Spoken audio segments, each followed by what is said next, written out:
teman-teman semuanya, selamat datang di podcast Paprika PAP Beretorika bersama saya Dini Nur Aisyah sebagai host di kesempatan kali ini. Dan tentunya kali ini saya tidak sendiri, melainkan saya ditemani oleh narasumber yang luar biasa, yaitu Ibu Dr. Tuti Susilowati SOS MSI. Selamat pagi Bu Tuti. Bagaimana kabarnya Bu? Sehat, semangat? Alhamdulillah sehat, semoga penjenengan juga sehat. Alhamdulillah iya. Jadi teman-teman, buat kalian yang belum tahu, Bu Tuti ini merupakan dosen sekaligus ketua tim kurikulum serta gugus kendali mutu dari Prodi PAP FKIP UNS. Jadi untuk teman-teman yang tertarik untuk mendaftar program MBKM atau justru belum tahu dan ingin tahu sebenarnya program MBKM itu seperti apa, harus tonton podcast ini sampai selesai.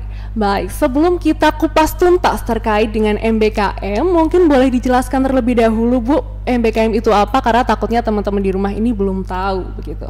Ya, baik, terima kasih Mbak.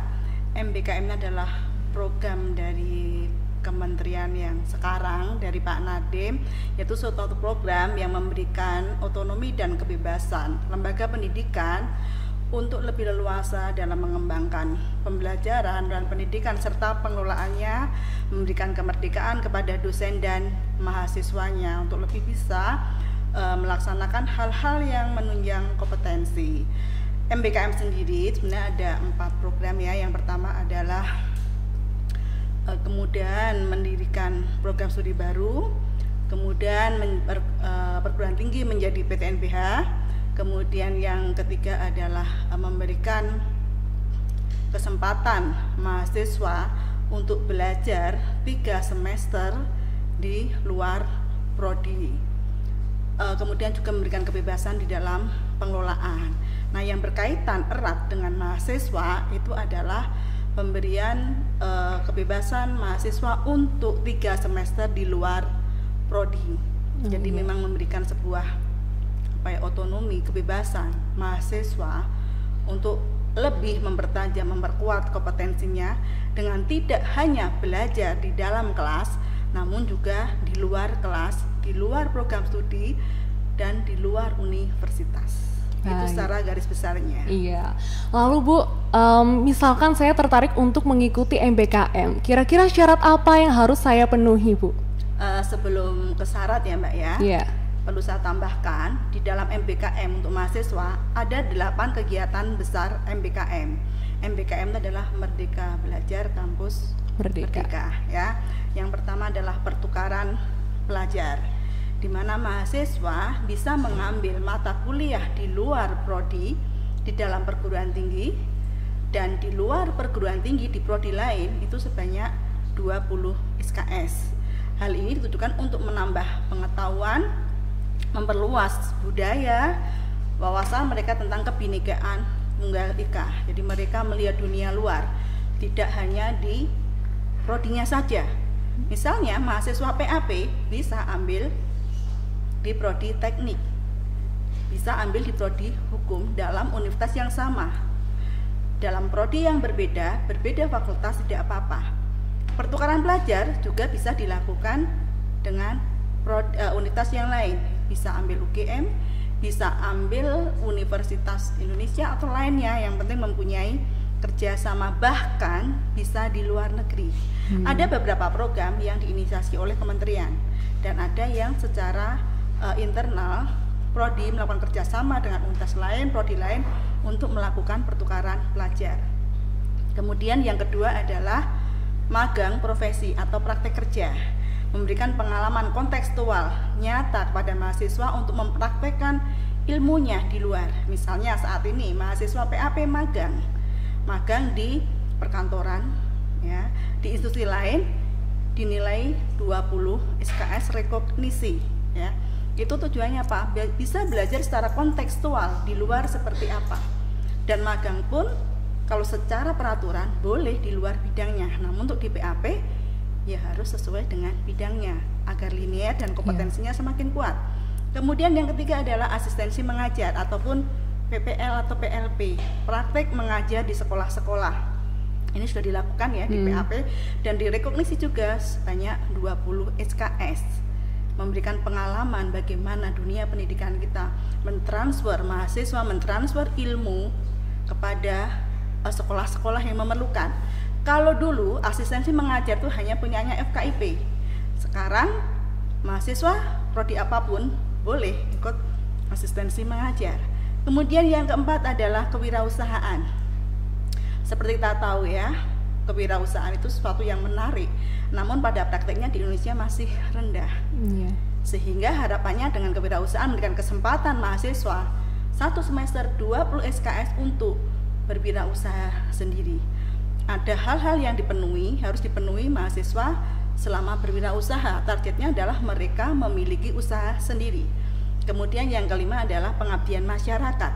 Ini seperti halnya KKN, bahwa mahasiswa harus mengabdi, turun ke lapangan, bagaimana tahu kehidupan masyarakat pedesaan seperti apa, berkontribusi, memberikan pengabdian, pengetahuan, ilmu kepada mereka. Ini juga bisa direkognisi 20 SKS.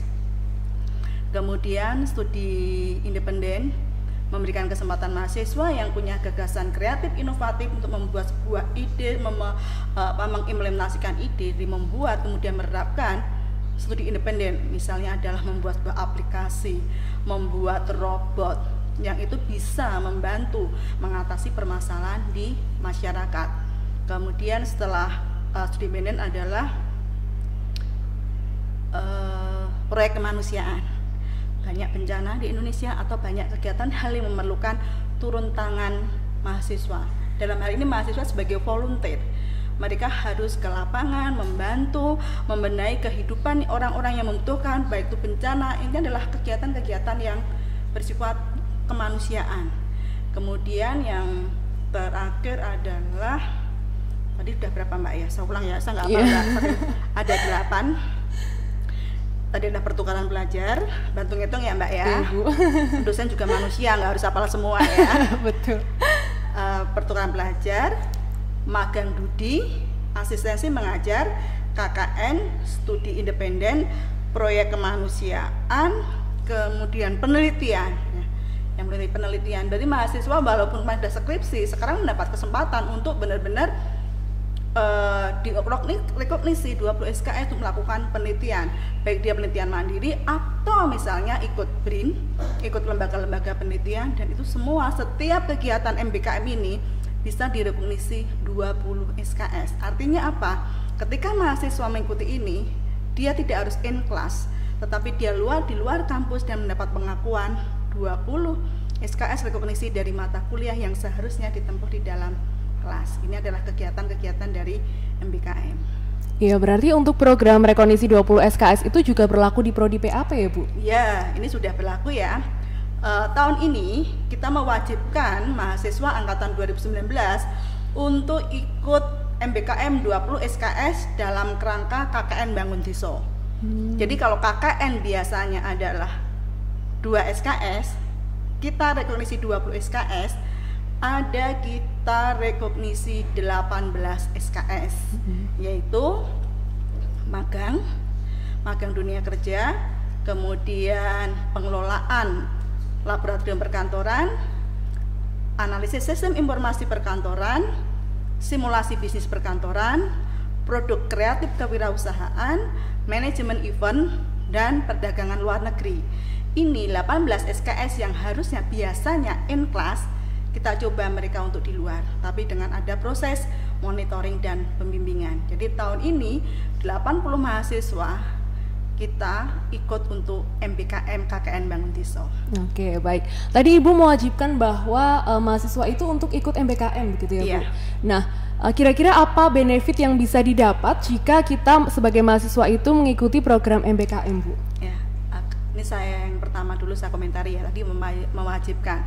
Walaupun kita kalau kembali ke peraturannya adalah kita itu pilihan, sebenarnya mahasiswa merdeka memilih, namun tetap kita arahkan, kita wajibkan, karena biasanya kalau kita silahkan memilih, mahasiswa kadang-kadang nggak memilih karena mereka pada zona nyaman, lebih enak in kelas seperti itu. Sehingga dalam tanda petik kita paksa, kita dorong semua mahasiswa untuk ikut ya. Benefitnya banyak ya, kemarin saya monet ya, karena kebetulan yang memegang MBKM pada semester ini adalah saya. Mereka merasa lebih update ilmu. ilmunya yang biasanya in class, mereka betul-betul di lapangan kontekstual mengetahui bahwa arsip itu loh seperti apa, permasalahannya seperti apa, solusinya seperti apa. Kemudian dari sisi konteks ilmu mereka berkembang karena langsung melihat dunia kerja. Karena kadang-kadang dunia kerja dengan dunia teori itu berbeda. Nah, sekarang mereka sudah 4-5 semester dibekali teori. Terjun ke lapangan kontekstual, melihat loh seperti apa sih di lapangan. Apakah teori yang saya dapat itu sudah sesuai? Apakah diaplikasikan atau perkembangan seperti apa? Karena kan mereka tidak hanya sekedar praktek, namun ada laporan-laporan yang harus dikerjakan. Kadang pertanyaan loh, kalau mereka di luar bagaimana penguasaan teori? Sekarang zamannya adalah zaman hitagogi, belajar mandiri. Mereka kita kasih tugas di mana mereka harus membuat kajian pustaka di setiap mata kuliah yang direkognisi. Kemudian dia akan menganalisis temuan-temuan di lapangan, dibahas. Jadi juga sebenarnya berlatih dengan keuntungannya. Mereka juga berlatih berpikir kritis, kreatif, dan berusaha untuk nantinya menyusun penelitian itu seperti apa. Ya, kemudian ada sikap. Misalnya kalau di kelas, kuliahnya in class dan itu modelnya adalah kuliah online ya, mereka bisa saja nggak memperhatikan sesukanya. Kalau ini nggak, mereka harus disiplin, punya tanggung jawab karena mereka berada di lapangan dengan supervisor di lapangan, pembimbing di lapangan, sudah tidak bisa seenaknya sendiri ya. Dan memang ketika mereka dalam satu semester ini mereka nggak kuliah, mereka tidak ujian akhir semester, nggak ujian tengah semester, nggak mendapatkan tugas dari banyak dosen. Mereka fokus praktik di lapangan, namun harus membuat laporan dari semua mata kuliah yang direkognisi, di mana laporan itu sudah kita sediakan template, kita monitoring, kita bimbing, sehingga harapannya yang tujuan awal bahwa mereka bisa menguasai teorinya, dan yang lebih penting karena teori kan sudah diberikan 1-5, di MBKM benar-benar mereka menerapkan, mengimplementasikan di lapangan dari ilmu yang mereka dapat. Kebetulan kan mereka KKN juga ada di kantor perdesaan, ada beberapa kegiatan yang berkaitan dengan administrasi. Ketika magang ya, mereka juga mengerjakan pekerjaan yang sesuai dengan administrasi perkantoran. Ketika KWU kita ada mata kuliah KWU, sehingga mereka betul-betul harapannya adalah menguasai antara teori dan praktik, Mbak. Jadi secara ranah sikap, pengetahuan, keterampilan mereka dapat. Ketika saya tanya ke anak-anak lebih suka mana, ya lebih suka di luar karena mereka merasain loh sikap mereka lebih mempunyai jiwa mandiri, lebih bisa toleransi karena betul-betul bergaul dengan masyarakat, dengan pegawai, keterampilan mereka langsung praktek, pengetahuan orang bisa terampil kan basicnya pengetahuan. Kalau nggak bisa sekarang internet pun banyak, jadi secara pengetahuan mereka juga dapat. Itu Mbak keuntungan. Jadi tiga-tiganya mereka dapat dari 3 aspek. Sikap, keterampilan, dan pengetahuan. Baik, berarti untuk mahasiswa kalau memang mampu dan mau ya harus daftar MBKM gitu, karena dari benefitnya yang banyak, kalau nggak diikutin rugi begitu ya Bu? Iya rugi. Kalau saya pribadi ya, kalau MBKM yang sesuai dengan CPL, karena sebenarnya MBKM itu kalau kebijakan Pak Menteri boleh Mbak. Jadi mahasiswa PAP ambil kedokteran, mata kuliah kedokteran boleh-boleh saja ya. Mau magang di bidang di luar PAP boleh, namun kalau saya pribadi ketika sesuai dengan CPL itu kompetensi mereka akan terbentuk karena mereka dapat ilmunya kemudian dipraktekkan di lapangan. Sehingga ketika nanti mereka misalnya menjadi guru, ketika mereka mengajar dia sudah punya pengalaman. Ketika dia magang, dia bercerita kearsipan itu seperti apa, sistem informasi perkantoran seperti apa, bukan hanya sekedar textbook, namun sudah mendapatkan pengalaman di lapangan. Demikian juga ketika dia mengajar kewirausahaan ya kan, profil utama kita adalah guru SMK. Ada mata kuliah kewirausahaan di SMK, mereka sudah punya pengalaman. Membuat produk kreatif berbasis administrasi perkantoran itu apa, seperti apa. Kemudian kalau kewirausahaan, karena ini anak-anak kan saya minta untuk benar-benar melakukan wirausaha. Mereka memproduksi, menjual baik online maupun offline, membuat pembukuannya, menghitung HPP. Mereka pelaku langsung. Mereka bisa ketika mengajar, ketika saya berwirausaha. Jadi pengalaman itu kan dia sudah punya, bukan hanya sekedar dia textbook baca. Di sisi lain untuk kewirausahaan itu adalah filosofi terkandung mahasiswa akan bisa lebih menghargai uang. Mereka sudah berlatih bekerja karena ini benar-benar mereka wirausaha kan dalam tanda petik berjualan. Nah, ketika dia bisa memahami bagaimana proses mendapatkan uang 1 rupiah, mereka akan menghargai uang, menghargai waktu, menghargai orang tua yang selama ini mungkin mereka hanya meminta tinggal ada, dia bisa merasakan bagaimana mencari uang. Ya, baik Bu. Lalu di antara tadi program yang sudah Ibu sebutkan, kalau menurut Bu Tuti sendiri, program mana yang Ibu rekomendasikan untuk bisa diikuti oleh mahasiswa-mahasiswi PAP, Bu? PAP ya, Prodi Pendidikan Administrasi Perkantoran, profilnya ada 3 ya. Yang pertama adalah pendidik bidang administrasi perkantoran, kemudian yang kedua adalah sebagai praktisi administrasi perkantoran, yang ketiga adalah wirausaha administrasi perkantoran. Dari situ kita tim kurikulum ya, dan kita sudah juga berdiskusi dengan dewan dosen, kita mengarahkan mahasiswa itu pada 3 pilihan. Yang pertama adalah asistensi mengajar, karena core kita adalah menyiapkan menjadi pendidik. Kemudian yang kedua adalah magang perkantoran yang sebenarnya sudah lama kita lakukan. Mereka akan mempraktikkan ya dari ilmu yang seperti dari kesekretariatan, korespondensi, kemudian kearsipan dan yang lain semuanya, komputer itu. Kemudian yang ketiga adalah kewirausahaan. Dan ini bisa kita rekognisi masing-masing 20 SKS. Itu yang kita arahkan, walaupun dalam hal ini adalah merdeka, namun tidak bisa 100% merdeka ya. Kita arahkan yang mendukung profil kita sehingga mereka keluar itu sudah betul-betul, kembali lagi kita bisa katakan, penguasaan teori dan praktek sudah mereka miliki. Ya, baik Bu. Mungkin tadi ada pertanyaan yang belum terjawab Bu, terkait tentang syarat apa yang harus dipenuhi khususnya untuk mahasiswa PAP untuk bisa mengikuti program MBKM. Syaratnya adalah pertama sehat dan mau. Sehat dan nggak ada ya, mulai semester 2 pun boleh ikut MBKM. Jadi nggak ada syarat khusus harus IPK seperti apa. Kalau yang kita adakan ya, kita mandiri yang dari program kita nggak mensyaratkan. Namun kan yang dari kementerian, misalnya dia ada kegiatan kampus mengajar, kemudian ada magang, itu mereka harus seleksi, ada syarat IPK harus apa. Itu karena itu program dikeluarkan oleh kementerian, kemudian diikuti oleh seluruh mahasiswa Indonesia, maka ada seleksi, ada syarat ya. Namun kalau kegiatan internal yang diadakan oleh PAP di mana mahasiswa akan berusaha mencari sendiri, melakukan sendiri, kita syaratnya adalah mereka, kalau yang saat ini kita usahakan adalah minimal semester 5. Karena apa? Semester 1 sampai semester 4 itu mereka sudah matang secara teori ya. Memang kita memodifikasi dari peraturan ya. Kalau peraturan dari kementerian semester 2 pun bisa. Namun kita mempertimbangkan berbagai hal, anak-anak yang dari SMA, dari SMK, mungkin ketika mereka sudah SMK sudah aktif, sudah, karena SMA pun sekarang sudah ada banyak kegiatan penelitian dan yang lain sebagainya, mereka ya. Tapi kalau saat ini kita mempertimbangkan bahwa mereka akan keluar harus dibekali dulu 4 semester, kita bekali teori tentang administrasi perkantoran, sudah mempunyai teori dasarnya, sudah bisa mampu berpikir yang lebih dewasa sebagai mahasiswa. Semester 5 kita berani lepas, yuk silahkan mau ikut ya. Walaupun sekarang mungkin tadi sangat terlupa ya, kalau dari peraturan itu kan 60 SKS berada di luar prodi, yang 40 SKS itu adalah kegiatan yang artinya di luar prodi, tapi mereka langsung di lapangan. Tapi ada 1 semester 20 SKS itu adalah pertukaran pelajar. Jadi itu, nah kita kalau seperti itu, maka yang kita sarankan itu adalah magang perkantoran atau praktek kerja di profesi dan asisten mengajar atau PLP. 2 itu yang harus mereka ikuti. Baik. Mungkin untuk pendaftaran MBKM itu ada tahap-tahapnya Bu?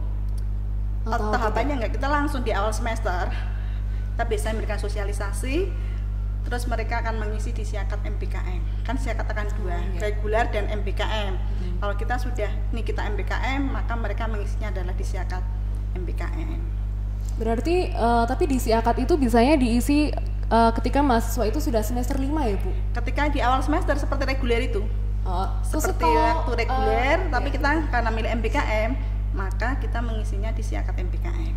Ya, kalau misalkan mahasiswa tadi kan Ibu bicara bahwa kalau di prodi PAP sendiri kebijakannya bahwa semester 5 mahasiswa yang bisa mengikuti. Nah, kalau kita masih misalkan saya semester 2 begitu, apakah sudah bisa mengisi di Siakat MBKM itu, Bu?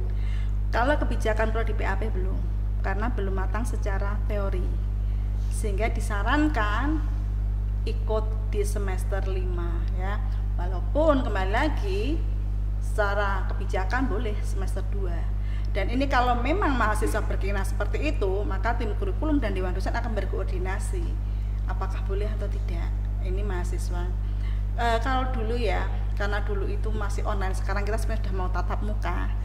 Kalau waktu pembelajaran online, anak ada mahasiswa yang ikut proyek kemanusiaan sepertinya, dia tetap nyambi kuliah.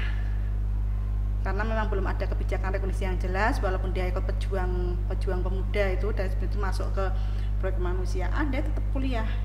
Ada di Sulawesi Selatan ya.